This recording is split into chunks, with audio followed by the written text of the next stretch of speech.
This episode of Unboxed was made possible thanks to viewers like you. Thank you.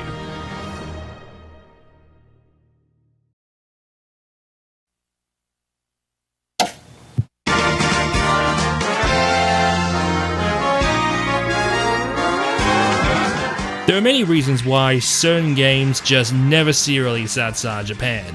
They may not pass quality control, there's no market for them, or just purely out being a dick. But as for the case of Captain Rainbow, it's hard to even begin to describe why.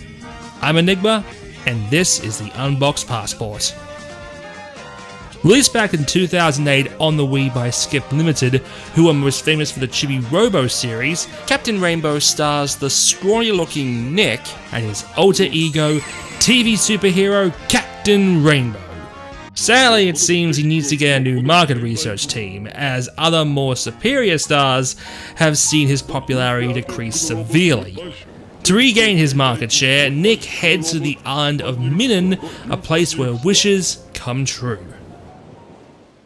Minim's population is a ragtag bunch of characters, and some you may even recognize, like Birdo from Mario Bros. 2, and Lil Mac from Punch-Out! Although he's more of a Big Mac now. Every citizen of the island has their own dream, like Lil Mac making his triumphant comeback, Takamura from Murasame's castle wishing he could speak to women, or the soldiers from Famicom Wars wishing to become volleyball champions. No, I'm not kidding. So, you begin the game washed up on Minim Island with your transformation belt taken by some of the Minim who inhabit the island and walk off to meet the lovable Hakari. Though I can't say much for her voice work.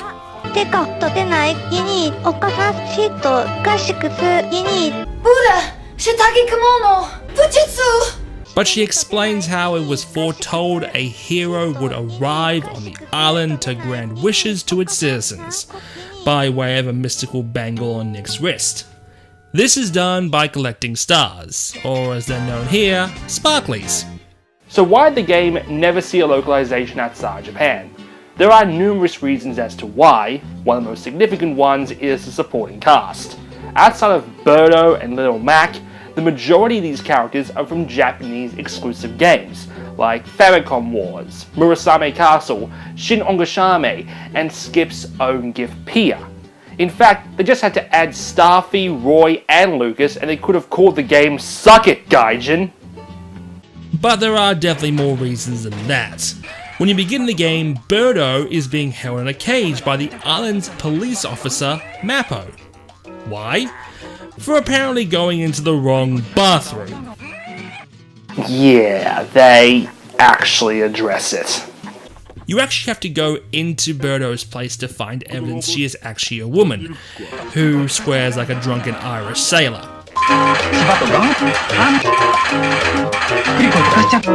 And the proof you get? We don't actually get to see it, but we do know that it shakes. A lot.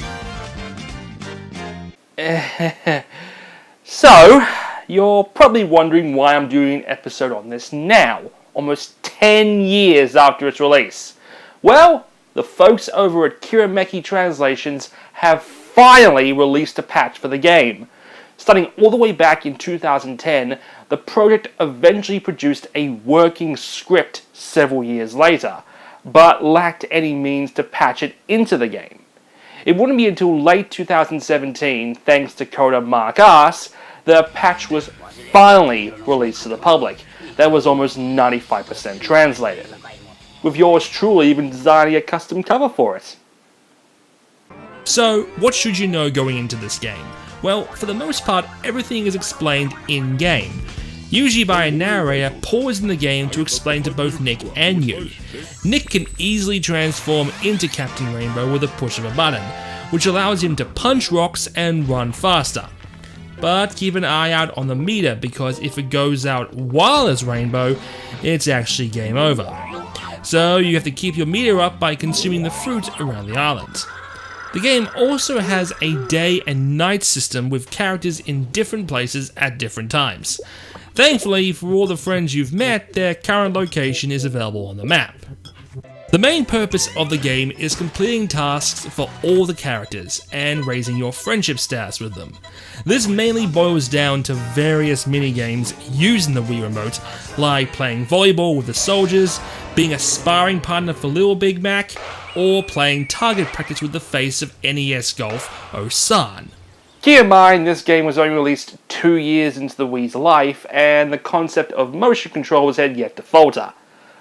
Upon completing tasks and just looking across the map, you will eventually collect 20 sparklies, which bring upon a full star.